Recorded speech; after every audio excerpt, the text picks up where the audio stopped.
for Faith Book, the Book of Faith, the Word of God, the Bible. Pang 29th FBK sa buwan ng Setyembre ngayon. 2 tulog na lang at mamamaalam na naman siya. At i-welcome na natin si October. So, maligayang 87th day bago magpasko sa lahat ng mga Pilipino, saan man sa mundo. Excited na ba kayo? Mula po sa Hillcrest Family Life Baptist Church sa Sikatuna Village, Quezon City, Philippines. Isang maulan pero magandang gabi po. Pinabagatan ko ang mensahe ngayong gabi na babalik ka rin. Alam na alam nyo yung lyrics nito. Sabi, saan ka man naroon ngayon? Sa Saudi, Japan o Hong Kong? Babalik ka rin. Babalik ka rin. Pabalik ka rin. Kwento ng OFW family na naghihintay at nag-aabang sa pagbabalik ng mahal sa buhay na ng ibang bansa. There is a tinge of loneliness, but the person is hopeful. May isang nagmamahal sa atin na umalis, subalit nangako. Ako'y babalik at kayo'y tatanggapin ko sa aking sarili. Upang kung saan ako naroon, kayo rin ay naroon. Are you actively waiting for Him?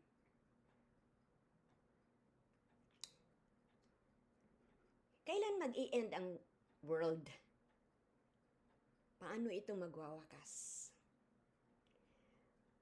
Patungkol sa hinaharap ang mga salita ni Jesus dito sa mga alagad. Sinagot niya ang mga katanungan tungkol sa pagbabalik o sa pagbagsak ng Jerusalem na naganap noong AD 70 at tungkol sa mga huling panahon, Matthew 24 verse 2. Medyo nakalilito ang talata dahil mahirap paghiwalayin ang dalawang tema. Hindi pagbigay ng schedule o takdang panahon para sa darating na bukas ang layunin dito ni Jesus, kundi para tulungan ang kanyang mga alagad na hindi mabahala o malito sa mga darating na kaganapan. Maraming mga fake news tungkol sa end times. Yan yata ang papel ng pagsikat ng mga online na kinagigiliwan natin. Madaling makapag-scam ngayon. Habang inaaliw ang lipunan ng kung ano-ano sa social media, ginagapang na pala ang kaban ng bayan. Subalit, walang lingid sa kaalaman ng Diyos. May mga ilang bagay na klaradong pinaliwanag sa atin bilang babala sa mga huling araw. Sa Mateo 24 o 24, 4 hanggang 5 o 23 to 26, may babala doon tungkol sa maraming mga palso at maling aligasyon na mga ipapamudmud o i-spread sa buong mundo. Kaya po, mabuting mag-usisa tayo bago maniwala. Ano pa? May mga kaguluhan, persekusyon, pagkakahati-hati, at pagkakawatak-watak. Sabi din yun, the same chapter 6 to 12. Kahit anong ingat kong magbanggit ng mga bagay-bagay, alam nating lahat ang mga isyu ngayon. Kaya, Huwag tayong kukurap para walang kurap. Sabi ng isang narinig ko. In short, magbantay tayo. Sa verse 12 sinabi din, merong manlalamig sa pag-ibig ng marami. Kaya, bantayan natin ang love temperature sa loob ng ating tahanan. Baka hindi natin mamalayan o hindi natin namamalayan na hindi na tayo nagbabatian kasi nakatutok lahat sa gadget. At kung ito man ay nararamdaman na bumababa ang love temperature, maybe ang kailangan ay ang pagpapatawad at pakikipagbati. Kung mangyayari na ang mga kaganapan ito, magiging malinaw ito sa lahat. Verse 27. Yan. So, kahit lahat ng mga mangyayari na pinaliwanag na sa atin o pinaalam na sa atin, at ang mga bagay na yan ay nagaganap na, ang paalala ni Jesus sa kanyang mga alagad, kung alam nyo nga na pagka nagiging pula ang langit, alam nyo na kung ano ang mangyayari kinabukasan. You know the weather, sabi niya. So, kung alam natin at nakikita na natin ang mga ganapang ito, dapat nagkakaroon din sa ating puso ng pagpapaalala na tayo ba ay actively waiting for that person? Sabay-sabay nating tunghayan ang Mateo 24, 27 to 28. Yun lang po, dalawang verses ang tutunghayan natin ngayong gabi. Ang sabi sa 27, sapagkat gaya ng kidlat na nanggagaling sa silangan at nagliliwanag hanggang sa kanluran, gayon din naman ang pagdating ng anak ng tao. Verse 28. Kung saan naroon ang bangkay, ay doon magkakatipon ang mga buwitre. That's Matthew 24, 27 to 28. Matalinghaga ang pagsasalarawan sa talatang ito. Ang pagbabalik ni Kristo ay inihahalin tulad sa kidlat, verse 27, at sa buwitre sa verse 28. Ano ang ipinapahiwatig ng kidlat at buwitre? Sinasabi sa Matthew 24 verse 27 na ang pagbabalik ng anak ng tao ay biglaan, hayagan, at hindi mapasusubalian ni numan, kagaya ng kislap ng kidlat sa kalangitan. Hindi po ba? Pag nakita natin ang lightning o ang kidlat, lahat tayo nagugulat nga eh. Ibig sabihin, lahat tayo nakakaalam na kumidlat. Bagay na imposibleng mapasinungalingan ang paglabas ng kidlat. No one can ever say na hindi totoong kumidlat. Kasi lahat ng mga tao ay makakakita noon. Isinalalarawan nito ang pagkakaiba sa unang pagdating ni Jesus, na puno ng kababaang loob, at ang pagpapahiwatig na sa kanyang pagbabalik, puno ito ng kaluwalhatian at kaganapang puno ng kapangyarihan para malinaw na mahayag ang mga pag-aangkin ng mga bulaang Kristo. Meron kasing mga nagsasabing hindi mangyayari yun, at marami ring magpapanggap na sila nga na si Kristo, subalit sila pala ay mga bulaan. o fake. At alam natin yan, kahit dito sa Pilipinas, may nagsasabing sila si Kristo o kapatid nila si Kristo o sila mismo ang Diyos. Nakakalungkot dahil kababayan natin. At, ipinahihiwatig na ang mga mananampalataya. So kung ikaw ay mananampalataya, isa ka po sa ina-address dito na ipinahiwatig sa iyo at sa akin na dapat manatiling mapagmatyag at tapat. That we should be vigilant and faithful. Habang sinasaksihan ang mga kaganapang ito bilang pangkalahatang pagpapakita ng kaluwalhatian ng Diyos at pagtatag ng kanyang kaharian. While all these things would be happening at masasaksihan natin at habang sinasaksihan natin yon, sana matagpuan tayo ng Diyos na nagbabantay. Kaya nga sabi, we should be watchmen. Watchmen ng mga kaganapan sa mga huling kapanahunan. Sana hindi tayo ang mga nagtutulog-tulugan sa pansitan.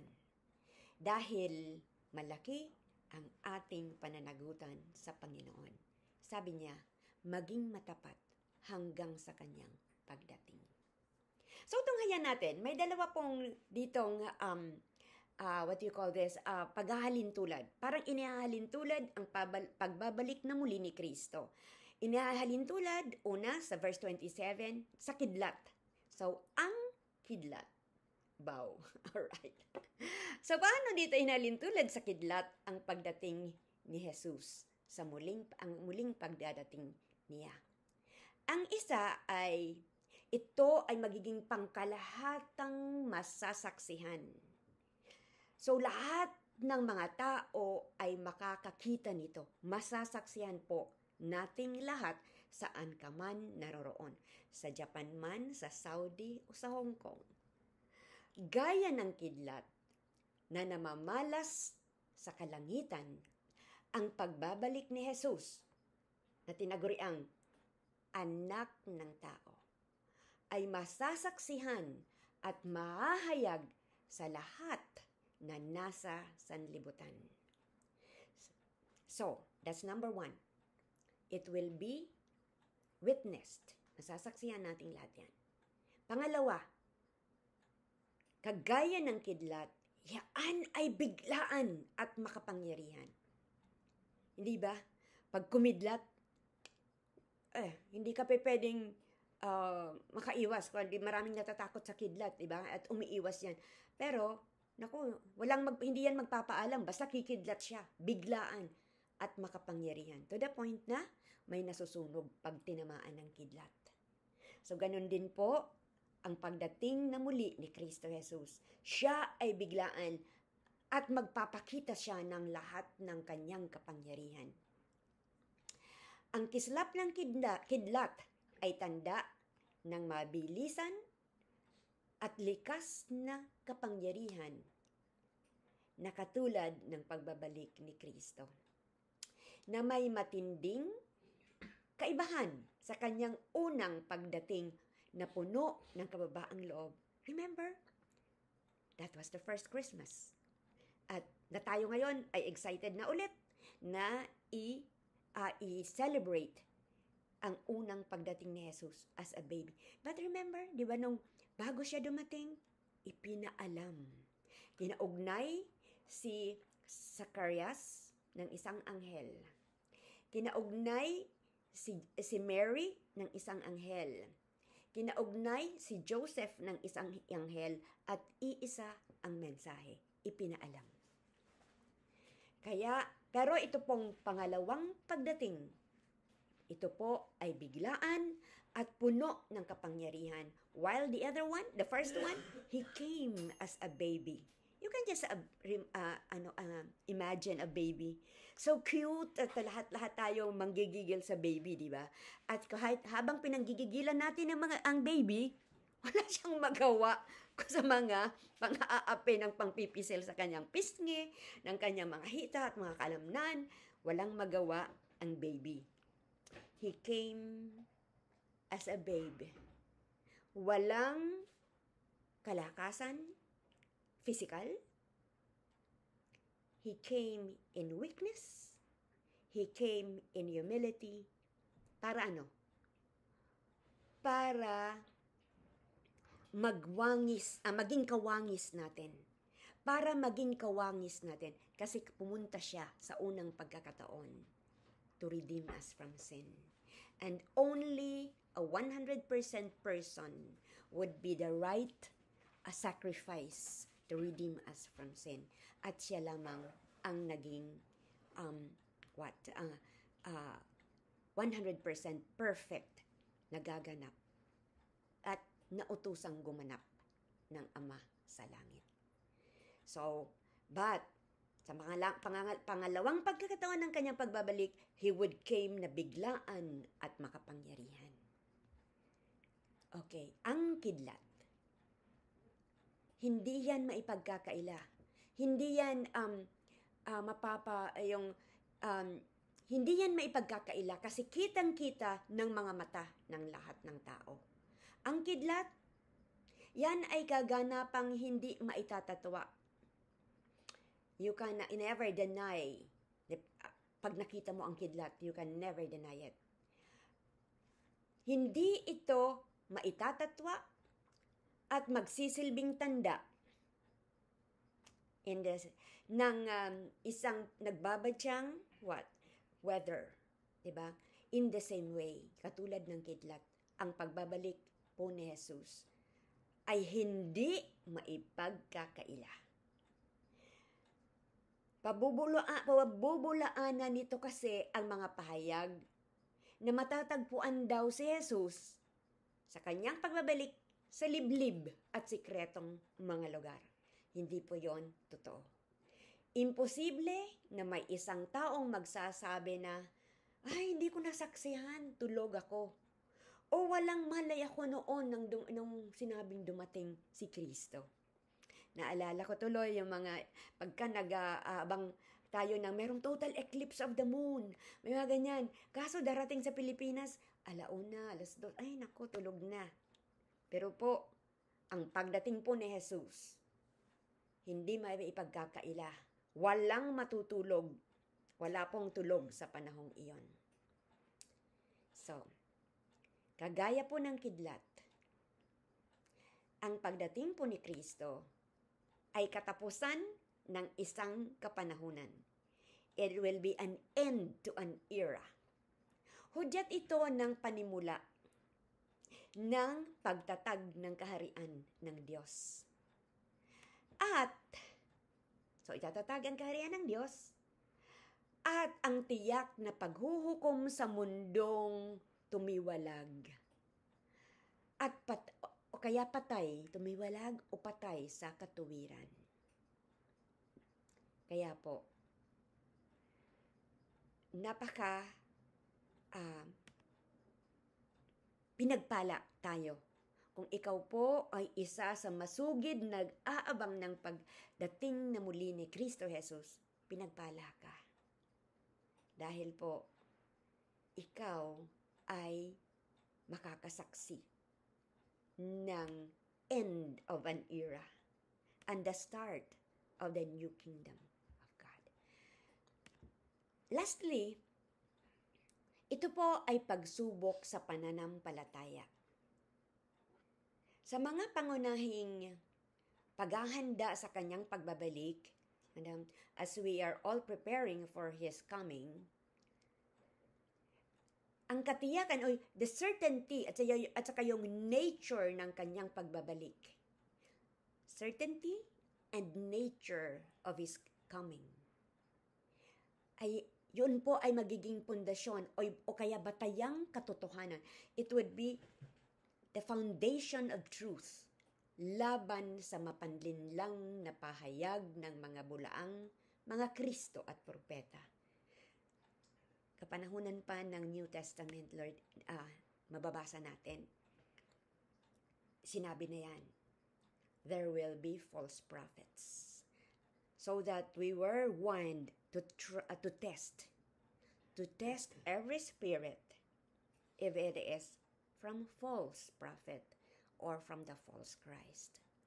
So, kaya po, pinaalahanan tayo. Ito po ay pagsubok ng ating pananampalataya. Will we be deceived? Maluloko ba tayo? Magpapaloko ba tayo? Kung ano man ang ipapangako sa atin ng mga bagay-bagay na ito para lang maalis tayo sa ating pananampalataya. Alright. So that's the kidlat. Yan ang kidlat. Tingnan naman natin ang ipinahihiwatig ng Matthew 24:28. Ito po ang katiyakan, certainty, and swiftness o kabilisan, ang tulin ng paghuhukom na kasabay ng pagbabalik ng anak ng tao. The certainty and the swiftness of judgment. Kasabay ng pagbabalik ng anak ng tao. May larawan na ito po ay inilalarawan ng mga agila at buwitre. So sa verse 28, kung sa verse 27, it's kidlat. Sa verse 28, buwitre. Ano yung buwitre? Vultures in English. Ito ang mga buwitre na kumukulungpong sa bangkay. So when we say vultures, they are the birds na they feast on carcasses, o kaya mga patay, mga bangkay. Ang agila o buwitre ay nabibighani sa mabangong samyo ng patay na hayop. Kahit mula pa sa napakalayong lugar, naaamoy niya. Nalalanghap niya. At hahanapin niya ito hanggang sa ito'y matagpuan niya. Gayon din ang tanda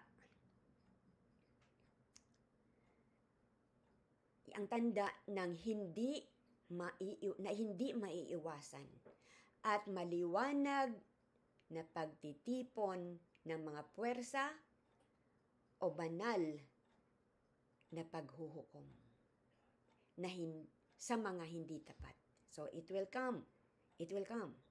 The force, sabihin na pa natin, anong klaseng force? Maaari din itong banal na paghuhukom. Pagmumula sa banal na paghuhukom. Ang kawikaan, this proverb, ito yung pinag-uusapan natin, verse 27 and 28 about kidlat and buitre, isang proverb o kaya kawikaan. Tungkol sa buitre ay nagsisilbing pangkalahatang katotohanan na nagpapahayag na kung saan nagaganap ang mga pagkakasira at kasamaan, naroon din matatagpuan ang mga mapanirang kasangkapan. Anong ibig sabihin nito? Ito man ay hukbong sandatahan o kaya banal na puot ng Diyos. Ibig sabihin, kung may mga kasamaan o kung may mga pagkasira, destruction, makikita natin that there is a force behind it. There is a force behind it. So, tingnan natin, isa-isahin din natin ang pagsasalarawan ng buwitre sa huling pagbabalik ni Kristo o sa muling pagbabalik ni Kristo. Hindi maiiwasan, itong number 1 ay, hindi maiiwasan ang makadiyos na paghuhukom. Binibigyang diin ng kawikaan na kung saan may mga bangkay. Ibig sabihin, ito po ay when you say, dito sa talatang ito, pag sinabi niyang bangkay, Yaan ay naglalarawan ng kasamaan, korupsyon, o kamatayan. Kung saan may mga bangkay, doon magkakatipon ang mga agila at buitre. Ibig sabihin, naglalarawan ang agila at buitre ng mga tools of judgment para linisin ang mga ito. So, yun po yung mga ginagawa ng buitre pag nakakakita sila ng bangkay. Kakainin nila, uubusin nila yan. At doon sila magpipiyastahan nila yan. Pangalawa, yaan din katulad ng kidlat, ang pagdating ng mga buitre ay mabilis, matulin, at tiyak. Swift and certain. Swift and sure. Kasimbilis na mga buitre sa paghahanap ng mga bangkay, gaano man kalayo ang pagbabalik ni Kristo.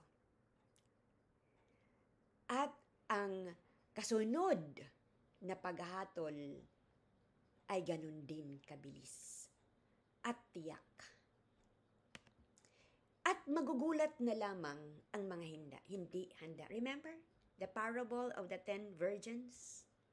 Kung hindi ka handa, wala kang oil in your lamp. Sorry ka na lang. The gate will be closed. Magugulat ka na lamang, hindi ka nakasama. Kasi walang paghahanda. That it will come swiftly and sure. Kaya ang paghahanda ay habang may panahon ka. Huwag kang maghanda kung pasara na ang gate. May ang posibilidad na ikaw ay masaraduhan ay greater than the possibility na makakasingit ka sa pagsara ng gate. So, ang pagbabalik ni Kristo ay hindi maiiwasan. At sa pagbabalik ni Kristo, hindi maiiwasan ang makadiyos na paghukom. That's number 1. Sa pagbabalik ni Kristo, ito ay magiging napakabilis at tiyak. Pangatlo, ito po ay hayagan katulad po ng kidlat. Na pag nakita natin ang kidlat, hindi natin mapapasubalian yan. At ganun din po ang mga buitre. Kung sila po ay nakakakita ng bangkay, sila po ay hayagan at pangkalahatan. It's visible and universal. Lahat po, makikita ka agad sa malayo pa. Yung mga vultures na yon, malayo pa. Nakikita na kaagad ang kanilang pagdating. Isa lang bang tao makakita? No, it would be universal. Ganun po ang pagdating ni Kristo. Ang matalinghagang paglalarawan, tanda ng pagbabalik ni Kristo at paghukom ay masasaksihan at hayagan sa lahat. Katulad ng mga buitreng nakakakita kahit sa malayuan.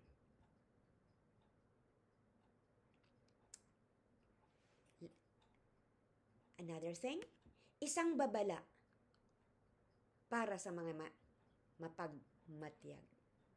Para maging mapagmatyag. So, ang pagdating po ni Jesucristo sa pangalawang pagkakataon. Ito po ay isang warning para maging mapagmatyag. Sino maging mapagmatyag? Siyempre, ang mga tinawag ni Kristo, ang mga tumugon sa panawagan ni Kristo, we have to be vigilant. We have to be vigilant. Kailangan nating mapagmatyag. Ang talata ay nagsisilbing babala sa mga mananampalataya na manatiling mapagmatyag o mapagbantay at maging matapat, kagaya ng pagtitipon ng mga ibon ng paghuhukom bilang tanda ng hindi mapagkakamalang kapanahon ng pagtutuos, na ang pagtutuos ay malapit na. Kaya, walang kukurap para walang kurap. May iiwasan natin. When we are vigilant, ibig sabihin, it also warns us as Christians. Sa mga huling kapanahunan, marami ang magiging corrupt. Pero, bilang Kristiyano, panawagan ito din sa atin. Let us be vigilant. Baka makita tayo ng Panginoon na tayo'y nagiging accomplice sa mga korupsyon dahil tayo ay kumukurap ng kumukurap at hindi natin nababantayan. Kung dumating na po ang mga babalang ito, Christians, be vigilant. And lastly, isang pangkalahatang alituntunin. Ito po ay isang universal principle. Ang kawikaan ay nagpapahiwatig sa atin ng isang pangkalahatang truth o katotohanan. Kung saan may masasamang tao, naroon din nagkakatipon ang mga kasangkapan ng pagkakastigo upang sila ay maituwid sa pangunguna ng awa at tulong ng Diyos. Nabalitaan nyo yung pagkakabaril kay Charlie Kirk? Napakasama. Ang isang matapat na sundalo ng Diyos, ang isang huwaran at isang witness ni Kristo ay bigla na lang nawala sa isang bala lang. Nagluksa ang buong Amerika. Nagluksa ang kahit na buong mundo. Sana yung mga Kristiyano sa Pilipinas, nagluksa ba tayo sa kanyang pagkawala? But several days later, alam natin, several days later, ito ang tinuran ng kanyang asawang si Erica. That young boy, she said, that young boy, I forgive him. I forgive him.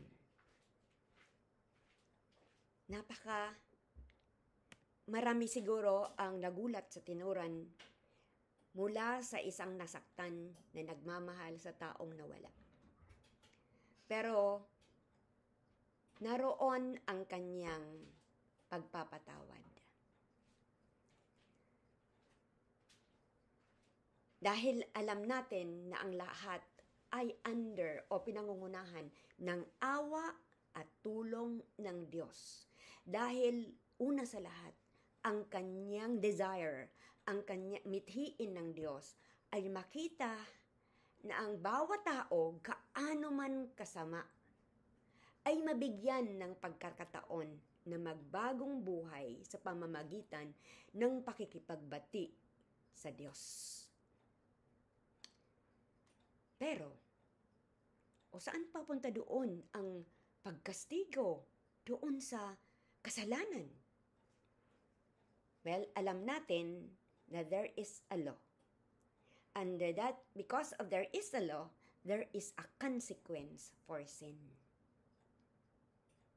Pero, alam na din natin, ayon sa salita ng Panginoon, na ang love ni Christ, ang kapatawaran na kay Kristo, ay over and above the law. Kino-cover niya ang batas o ang kautusan. So that whoever comes, sino man ang would come under the love of Christ, would come under the cross of Christ, will experience forgiveness, even if there is a consequence for the wrong done. Yun po ay hamon sa atin. Ang pagdadating ni Kristo, muling pagdating ni Kristo ay may kaakibat na paghuhukom. Sa unang pagkakataon, dumating si Jesus na may kahinahunan at kahinaan ng isang sanggol. Sa mga pangalawang pagkakataon, babalik siya na may taglay na kapangyarihan. Walang nakakaalam ng saktong oras ng pagbabalik ni Jesus. Kaya kailangang laging handa, magmatyag ang mga tagasunod niya. Habang nag-aabang ka sa pagbabalik ni Jesus, panghawakan ang kanyang salita. Take hold of His word. Pangalawa, huwag hayaang manlamig ang iyong pag-ibig habang nag-aabang tayo sa pagbabalik ni Jesus. Mahalaga na mapanatili ang alab ng pag-ibig sa puso para kay Kristo. First and foremost, our love for Christ. Alalahanin ang iyong unang pag-ibig. Revelation 2, verse 4. Huwag nating hayaang manlamig ang pag-ibig, kanawin ang pag-ibig sa buhay mo. Ito po, meron ako ditong solution. Kung gumagawa ka kung gusto mong magpalapot ng you're preparing a dish na kailangan mo ng slurry, so kailangan mo doon ng what? Maybe a cornstarch na may tubig. Pero kung matagal na yang na nasa mesa lang at hindi nagagalaw, makikita natin na sa subside po yung residue na po nandoon na sa baba. At makikita natin na ang tubig ay nagiging malinaw. Ibig sabihin po doon, lumalabnaw. Hindi na po malapot. Kanawin natin ang pag-ibig sa buhay mo. Kanawin ang pag-ibig tungo sa iyong asawa kung ikaw ay may asawa. Kanawin ang pag-ibig tungo sa iyong pamilya. Kanawin ang pag-ibig tungo sa iyong kaibigan. Kanawin ang pag-ibig sa mga kapitbahay. Kanawin ang pag-ibig sa katrabaho. Kanawin ang pag-ibig sa kapatiran sa tahanan ng Diyos. Next is, abutin ang kapwa na nasasaktan. Huwag natin silang pagtawanan. Abutin ang kapwa na nasasaktan ng kalooban at may matinding pangangailangan. Next, habang nag-aabang tayo sa pagbalik ni Kristo, ipanalangin natin ang tao, ang lahat ng tao, at pagpalain sila. I know it's hard. Sometimes we just pray for ourselves and our family. But God wants us to pray for all people, even kings and princesses, and all in authority. Let us pray for them. Habang nag-aabang tayo sa pagbabalik ni Kristo, pagsumikapan nating lumago hanggang sa punto na isa sa mga dahilan kung bakit ka gumigising sa umaga ay upang pagpalain ang sinuman sa araw na kaloob sa iyo ng Diyos. Let us have that kind of motive to bless another person. Alam ko, excited na tayong lahat. Di ba? Habang excited na inaabangan natin ang muling pagbabalik ng Panginoon, alam ko na ang buong kapatiran ng Hillcrest, Philippines ay nasisepangs na dahil sa nalalapit na paglipad ni na Pastor Riwel at Ma'am Tin patungong US of A. Sorry bigla kong naisingit. Kasi baka wala na akong pagkakataon to greet them. Kaya, ang tanong, what will be the sign of your next coming? Pastor Riwel and Ma'am Tin? Let us pray. Panginoon, sa totoo lang po, excited na po kami sa iyong muling pagbabalik. Kasihan mo kami, banal na Espiritu, upang mapanatili ang alab ng pag-ibig namin sa iyo una sa lahat. At maging pagpapala kami sa mga taong kailangan naming abutin para sa iyo. Dalangin naming samahan ninyo sina Pastor Riwel at Ma'am Tin sa kanilang paglalakbay pabalik ng US. At isinasamo naming pagpalain mo din ang nalalapit na pag-iisang dibdib ni Denise at ng kanyang fiancé. Ang lahat ng ito ay dinadalangin namin sa tanging pangalan ni Jesus. Amen.